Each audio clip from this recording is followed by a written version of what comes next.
vjoj me njërë me një tjetër opinion, kemi bisedë në zëdhën e figurë. Më zgaboj, mirë mëngjes, përshëndetje.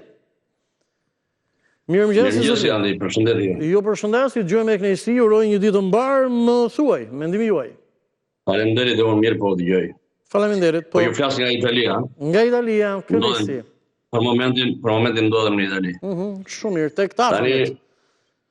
Tani çështjet madhore si që janë këto drejtësisë dhe këto i di më mirë qeveria, i di kryeministri. Dhe ne duhet të respektojmë dhe mendimin e tij se ata i shikojnë edhe më nga afër. Ne kemi problemet tona. Më së shumti unë ju pyes, ju si e vlerësoni drejtësinë? A është e pavarur, a është e paanshme, është cilësore? Kryeministri për mendimin tim, edhe mendimin e tij.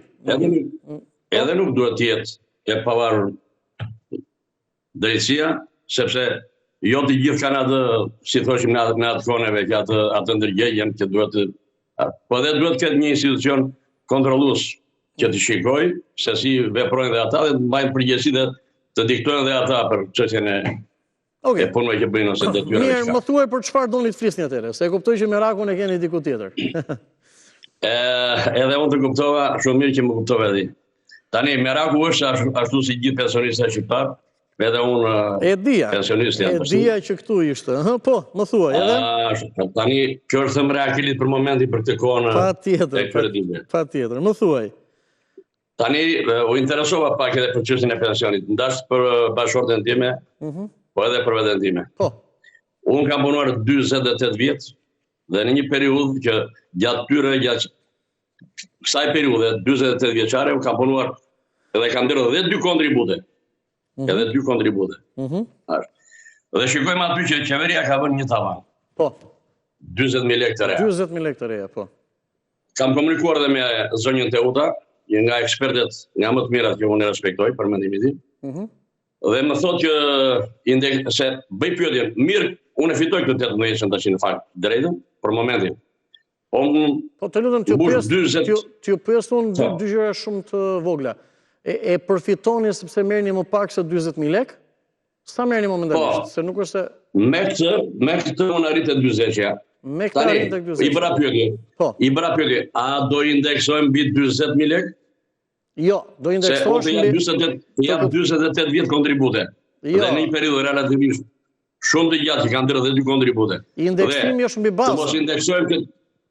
Nuk dua më të ngrihet për shembull të marr atë 36 i bie vitin e tjetër si thon kryeministri. Dua të marr të paktën çdo vit unë të indeksojmë, sepse prandaj kam dhënë shumë kontribute. Gjysmë shekulli javësisht. Jo, indeksimi do jetë, paktën për këtë vit do jetë dhe nuk do të jetë mbi atë 40.000 lekë që ndoshta shkon, por është mbi atë bazën kryesore sa ke pasur pensionin në dhjetor të 2025-s. Indeksimi ashtu do. Atëherë mua kjo po më duket e padrejtë. Kjo po më duket e padrejtë. Se kjo është kompensim, është mbi 400.000 lekë. Nuk flas për bonus, nuk e dua bonusin fare. Unë dua indeksimi për shembull si. Po do e kesh pra. Po, ma thuaj. Tani ana tjetër e medaljes, mirë, dakord e mbylla që të flasin edhe të tjerët. Tani ana tjetër e medaljes është kjo.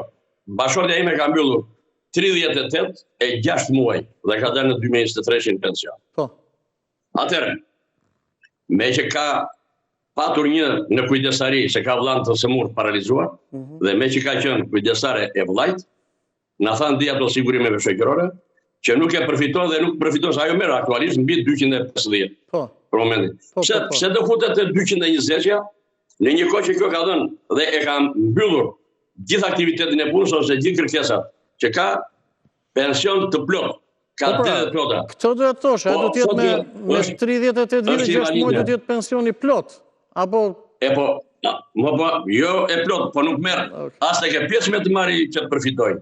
Pse? Sepse 3 vjet të fundit, 3 vjet që ka qenë kujdestare e të vllajt. E kuptoj. Dhe në një kohë edhe pse doli në pension ka vazhduar përsëri me derdhjen e kontributeve, domethënë ose shërbimi që ka bërë vllajt. E kuptoj. Mirë. Do janë disa gjëra që ka disa kufizime dhe tavanet e tjerë. Të falenderoj shumë, kënaqësi, do të kemi mundësi që të bisedojmë, të uroj edhe një ditë të mbarë.